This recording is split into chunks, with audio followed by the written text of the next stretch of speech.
Salut à tous, vous êtes les bienvenus sur ma chaîne CGU.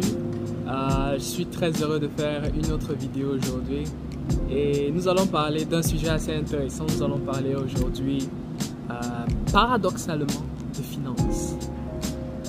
Pour tous ceux qui me connaissent et qui sont sur ma chaîne, tous ceux qui sont abonnés, ils savent que par ici, qu'est-ce que nous faisons? Nous étudions des livres, nous étudions des concepts qui vont nous permettre de nous développer de façon personnelle et pouvoir impacter le monde de façon beaucoup plus différente. Donc, comme je le disais, nous ici dans cette chaîne, nous parlons de psychologie, nous parlons d'études, mais aujourd'hui nous allons parler de finances. Et donc, c'est une découverte que j'ai faite il y a de cela quelques jours. Bon, je ne peux pas dire quelques jours. Disons par exemple une semaine ou bien 2 semaines. Et je pense que c'est quelque chose qui a de...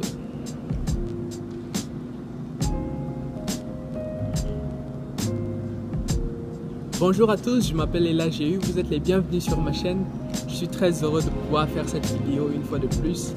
La dernière fois que j'ai fait une vidéo, je crois que c'était en rapport avec la loi du moindre effort. Et aujourd'hui, nous allons parler d'un concept assez différent, paradoxalement. Parce que sur cette chaîne, pour tous ceux qui sont abonnés, nous étudions des livres la plupart du temps qui sont beaucoup reliés sur la psychologie, sur l'éducation, sur les études. Mais aujourd'hui, nous allons parler de finances. Donc, je voudrais vous inviter à attacher vos ceintures parce que cela va être assez chaud. Donc, nous allons parler de quelque chose de très important. C'est une chose assez intéressante.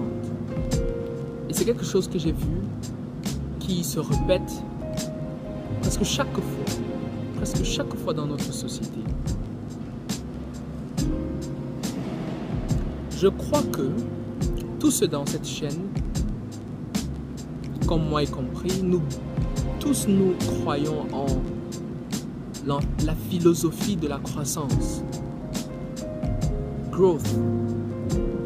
Je crois que chacun de nous croyons en cette philosophie qui dit que chaque jour je dois être à 1% beaucoup plus meilleur. Je dois être meilleur que ce que j'étais hier. Et lorsque je regarde cette philosophie, je crois que cette philosophie doit s'appliquer dans tous les domaines. Pas seulement dans l'école, pas seulement dans la vie sociale, mais aussi dans nos finances. Et donc, parce que je suis intéressé à la croissance dans tous les aspects, une croissance plurisectorielle, j'essaie de trouver des voies pour grandir dans tous les domaines. Et le domaine financier est un de ces domaines. Et comment est-ce que je le fais? J'essaie de regarder des vidéos YouTube qui parlent d'entrepreneurs, qui parlent de personnes qui ont pu sortir, par exemple, sortir de la misère, de la pauvreté, avoir de l'inspiration sur comment est-ce que je peux bâtir également ma vie financière. Je lis aussi des livres. Et donc, il y a un livre que j'ai lu, et le nom du livre c'est Millionaire Fastlane de MJ DeMarco. MJ DeMarco, c'est un entrepreneur et il a écrit ce livre où il explique à la fois pourquoi est-ce que les pauvres sont pauvres et pourquoi est-ce que les riches deviennent riches. Mais aujourd'hui, nous allons parler uniquement du premier cas. Pourquoi est-ce que la plupart du temps, les pauvres sont pauvres? Donc, dans ce livre, il catégorise les pauvres dans 2 classes. Nous avons la classe des pauvres qui ont de très petits revenus et nous avons la classe des pauvres qui ont un très gros revenu. Pour ceux qui ont un très petit revenu, les taximans, les balayeurs de rue, ceux qui nettoient les toilettes, ceux par exemple qui font des travaux de nettoyage dans les maisons et tout, ils ont un petit salaire. Et donc pour eux, atteindre la richesse, la plupart du temps, c'est très difficile. Pour certains, ils peuvent même dire quasi impossible.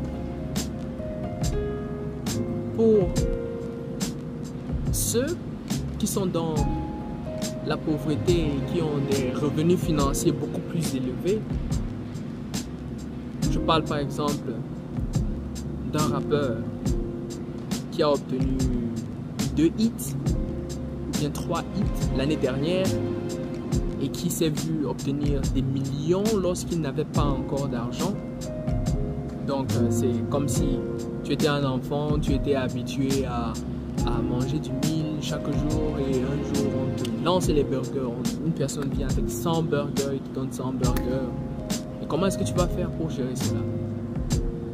Ou bien certains basketteurs ou bien certains footballeurs qui, après un contrat par exemple de 100 millions, se retrouvent pauvres à la fin. Et à la fin, lorsque tu regardes tous ces exemples, tu essaies de penser, mais qu'est-ce qui est arrivé? Qu'est-ce qui est arrivé à ces personnes? Spécialement le deuxième cas. Spécialement le deuxième cas. Et il dit dans le livre que l'argent ne résout pas les problèmes de l'argent. Et que c'est un mindset que nous devons changer, L'argent ne change pas les problèmes de l'argent. Et par après, il parle de la gestion du portefeuille. Je pense que gagner, c'est super. Gagner un très gros salaire, gagner de l'argent, des millions de dollars par an, c'est super. Mais comment est-ce que tu fais pour gérer ces ressources? C'est une question qui est très très importante. C'est une question qui est très très importante. Et je crois que cela, la gestion, infecte presque tous les domaines de notre vie. Tous les domaines de notre vie. S'il y a une chose actuellement que j'essaie de me battre contre, c'est la négligence. Parce que la négligence est juste le résultat d'une mauvaise gestion. Pas seulement la gestion de ton portefeuille, la gestion de tes relations avec les autres personnes, la gestion de tes études. La gestion est une grande... C'est quelque chose qui a un impact considérable lorsqu'on le considère. Et donc, mon but dans cette vidéo, c'est essayer de vous parler de quelque chose que j'ai découvert. Cette chose que j'ai découvert qui est la gestion. Et donc, lorsque je l'ai découvert, bien évidemment, qu'est-ce que j'ai fait? J'ai essayé de commencer à traquer mon portefeuille. Donc, lorsque je vais au marché par exemple, j'achète des bananes, j'achète des oignons, j'achète des tomates, j'achète du riz.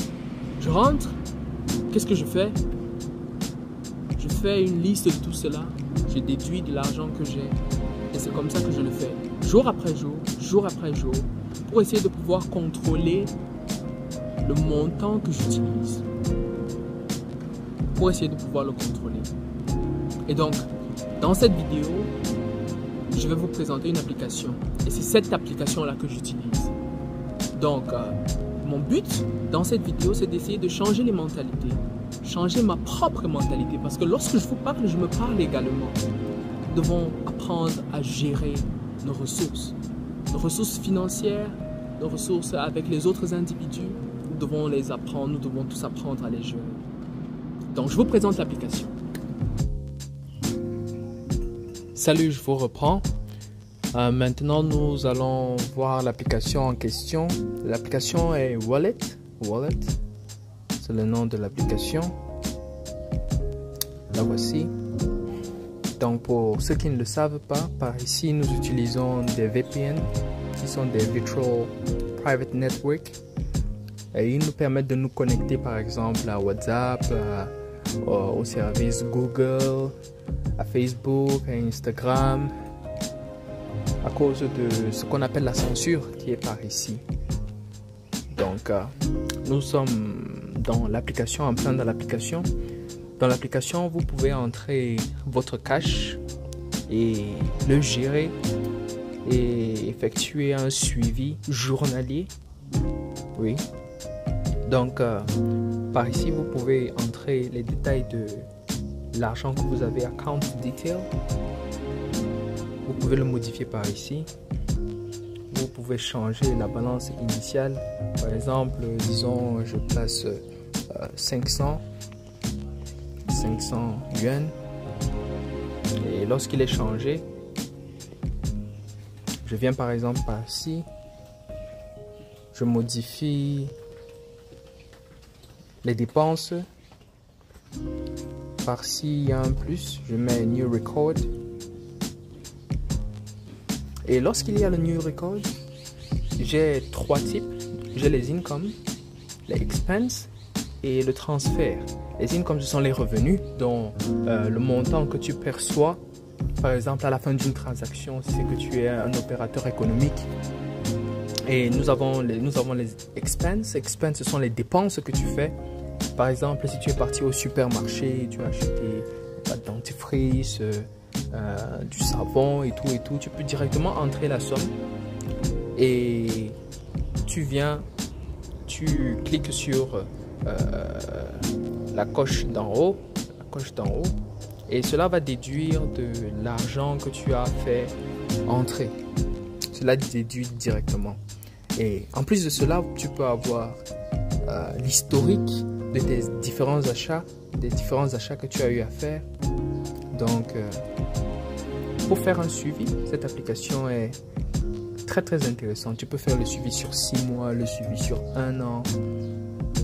Oui, tu peux le dupliquer, tu peux le cloner, le supprimer. Donc, c'est une très belle application. Et ça, c'est juste une des fonctionnalités que nous voyons dans cette application. Lorsque vous venez par ici, vous voyez, vous avez tout votre profil et votre photo de profil et tout. Vous pouvez entrer directement votre adresse email. Vous entrez dans la banque, les imports. Il est possible de lier ce compte à une banque directement de votre pays. Je pense que c'est lorsque la banque est enregistrée dans leur base de données. Donc il est possible d'entrer directement et avoir un certain contrôle sur ses finances. En plus de cela, nous avons pour les investissements. Pour les investissements, ils utilisent les index funds par ici. Donc il est possible de prendre l'argent que vous faites et les investir directement dans le marché international. Ça peut être le S&P 500 ou bien je sais pas quoi, d'autres index funds, ou bien investir directement dans des entreprises. Je sais pas, ça peut être Tesla, ça peut être Meta. Cela dépend. En plus de cela, vous avez, comme je le disais, les statistiques. Les statistiques sont très organisées. Vous avez le cash flow. Lorsque je vois le mot cash flow, ça me rappelle directement Père riche, Père pauvre de Robert Kiyosaki. Vous avez le cash flow, spending, credit, reports, assets. Et tout cela est arrangé d'une façon, je peux dire, très organisée. C'est très organisé dans cette application. Très organisé.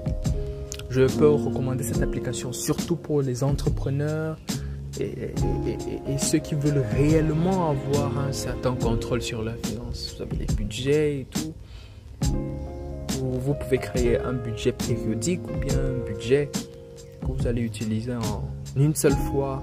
Vous avez les garanties, vous avez les listes de shopping. Vous pouvez les entrer directement, les choses que vous voulez acheter. Après, lorsque vous les achetez, vous les reliez directement à ce que vous avez consommé, à vos dépenses. Vous avez aussi les currency rates. Donc vous pouvez directement, c'est une application qui est très large, et c'est une application qui est très intéressante. J'avais passé un long moment pour chercher une application qui allait me permettre de pouvoir traquer de façon effective mes dépenses. Mais je crois que parmi toutes les applications que j'ai rencontrées, celle-ci est de très loin la meilleure. Elle est de très loin la meilleure. Donc la présentation est finie pour aujourd'hui. Et on se dit à la prochaine. Merci.